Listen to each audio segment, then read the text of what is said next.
গাধা জন্মের পর থেকে মৃত্যুর আগ পর্যন্ত শুধু পরিশ্রমই করে, তার বিনিময়ে কিন্তু সে অতিরিক্ত মানের কিছু পায় না।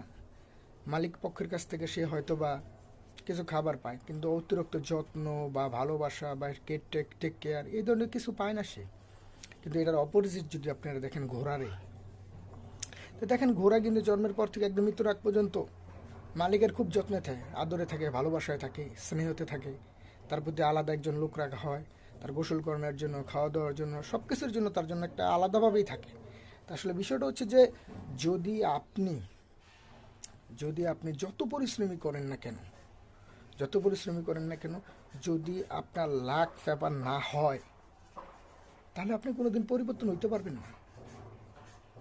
আর এই লাকটা সরাসরি আল্লাহর পক্ষ থেকে আসতে হয়। এটা কেউ কারো কাছ থেকে জোর জবরদস্তি করে আনতে পারে না। আমি যখন যেই হালতে